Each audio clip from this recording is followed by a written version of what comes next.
started with part 2. Or part 2. Well, this is the last module, so we should be good. Okay, so I tried my best getting everything together based off of previous quizzes and based off of what she had on this study guide. So let's get started. So you have the role of the SLP, SLPA, which is individuals who follow academic coursework, the clinical practice, and can perform tasks prescribed, directed, and supervised by ASHA certified SLPs. And then the role of a SLP is developing a partnership through which one person shares knowledge, skills, information. Oh, actually, this is mentoring. Whoops, I am so sorry. That was supposed to change that. That's just supposed to be mentoring, like the definition for mentoring. But yeah, and then supervision would be like the indirect and direct. I did not put that there either. I thought I did. What? And then you have the supervision, which is the direct and indirect. And the direct supervision is when the SLPA is there in the same room as you and they are supervising your work. And then indirect is when they are not in the same room or even the same building with you, but they still could do indirect supervision on through telephone or Zoom or a video call. But yeah, I did not know what she meant by scope of practice here. I looked at the quiz and I didn't see anything on there, and I didn't see anything on my notes either.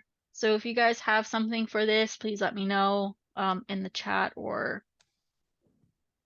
It's like, I think it means like an SLPA is not allowed to do anything that's like outside of what they're qualified to do, basically. Yeah. Right? Okay. That's exactly what it means. Okay. And then you have ethics, which is you have the code of conduct, which is specifically to SLPAs. You have, wait, I did this wrong. This is SLPs right here. And this is SLPAs. There we go.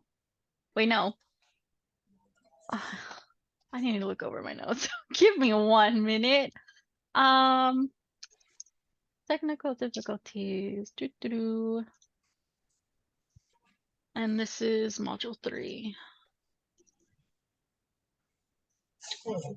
Okay, code of conduct only has 3. Okay, code of conduct is 3. So then this is code of ethics here.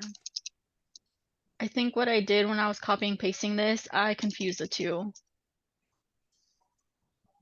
No. Yeah. I copied and pasted all this, so sorry about that. And I must have confused them. I think for the scope of practice, we're gonna have to know, like, for example, supervision. I think it's the percentage of indirect and direct supervision. Okay. Let me see if I get it. Oh, so like what we like From in one of the assignments where we had to like copy and paste like how much like during the first 90 days or yes, that one. Yeah, okay, let me see if I can. It's from the SOP licensures something. I can't pronounce it. No, it's okay. Let me see if I can find it. Once I find it, I'll let you know. I'll look for it. Is it a minimum requirement of supervision during and after the first 90 days? Explain it, the difference between direct and indirect. I want to say yes, because it has to do with the indirect and direct. There's like a percentage of how much we're supposed to have supervision. Okay, let me see. Okay, a minimum of 20% direct supervision and 10% indirect supervision during the first 90 days of your employment. And then Is providing service during the first 90 days of employment, and then subsequent the first 90 days of speech language pathologist assistant employment, a minimum of 10% direct and 10% indirect. So this one, let me see if I could. 10%. This one right here. Is that what she's asking for, or I wish we had class with her, but I would want to say yes because I don't think it's just like those three things, the qualification, supervision. I want to say she wants us to put more into it, maybe. mm-hmm. So like the qualification would be right here. Like SLP assistant certification. So bachelor's degree or higher, no less than 20 semester credit hours in speech language pathology technical coursework, and then a total number of hours must equal to 100 for clinical experience, right? I would want to say yes, Yeah. unless anybody has any thoughts over it. Okay. That's a lot. Well, Yeah, it is a lot. Unless we go fair. back to the quiz module 1. I haven't really checked into for this class. I don't remember seeing this on the quiz though, because I went on lockdown browser and the lockdown, yeah, and then I went to previous quizzes and I took pictures of all the quizzes from Okay. each module, and like I based off of the quizzes like which questions were gonna be on quote quote on the midterm based off of the study guide she gave us. Okay. I mean, And I I could be didn't wrong. Yeah. Did you guys end up having class today or no? for just To one, no, only for 104. For 4. 217 for Brooks, she's not having class tomorrow. oh, okay. I don't think we're having class either. Are we having class tomorrow? I don't even remember. We're only having class for the anatomy 210. Amy Hill. Mm-hmm. Mm-hmm. And she's the only one that actually went through that's going through the whole study Yes. guide. Yes. The other teachers don't.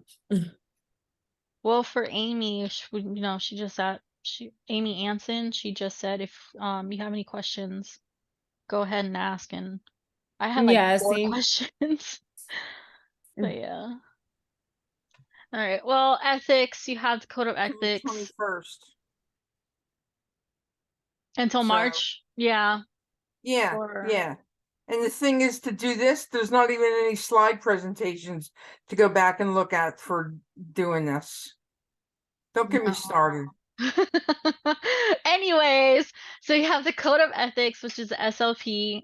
They have 4 principles, and then the code of conduct, which is SLPA's. They have 3 principles. And all 3 principles are the same except for the SLP, which they have a responsibility for one's professional competence.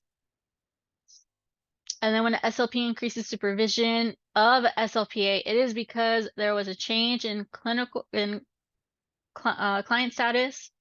Oh, there is initiation of new programs, equipment and or task, or the orientation of the new SLPA. So then confidentiality is the duty of an individual to refrain from sharing confident information with others through any verbal, written, or electronic means. This can be compromised through information exchange through client-clinician relationships, record management, access to record, or disclosure. A general rule for maintaining confidentiality include sharing only what is necessary for the appropriate personnel. And then records refer to IEPs, daily notes, and background information. Who owns the records? Medical settings like hospitals or facilities, private practice, the individual who owns the practice, and then in school settings is school district. What is the biggest area of concern as a SLPA and SLP? Confidential information exchange between colleagues, supervisors, and visitors. And then service delivery models healthcare system educational system. I don't know what she means by that, so I just left it blank. Anyways, module 5, this is the one where it was only like 2 questions, and it was about verbal communication and written communication. So verbal communication is know to speak out loud and clearly. Always communicate with your SLP. Be a good listener. Be mindful of what you say and how you say it, and then avoid profanity. Written communication is writing must be clear and organized so anyone can read it. Use correct grammar and use formality. And then module 6, which is culture and linguistic diversity. Interpreter and translator must be neutral, ethical, and maintain confidentiality. Know that interpreter and a translator are different. They are not the same. Interpreter interprets oral language, and then translator translate written language. A SLP should train and prepare the interpreter. Cultural competence is an ongoing process. Like, you're always learning new things. A bilingual child should have language disorder in both languages, not one or the other. And then interpreter and translator should acquaint with the procedures of upcoming session before it begins. So that way you guys are not going in blind. And then you have health and safety, which is all 5 acts here: the HIPAA, the FERPA, ADA, IDEA, and the ESSA. I think I didn't add any more to this because I made this before I took the quiz for 217, so I didn't add anything else on here. But I think for sure, I think you had to define like what a stroke is and like why you would need a speech language therapist for that, and same with a traumatic brain injury. But yeah. Oh, and then know, like, if one way to spread, like if you're sick, one way to avoid spreading the infection is hand hygiene. So washing your hands.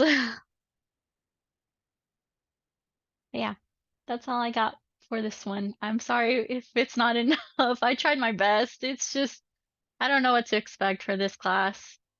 Oh my God, why are you apologizing? The way she even wrote the outline, the thing is like she pulled it out of her ass. I mean, really. But yeah, that's all I got for today. I'll be if anyone wants me to send me this, please send me your email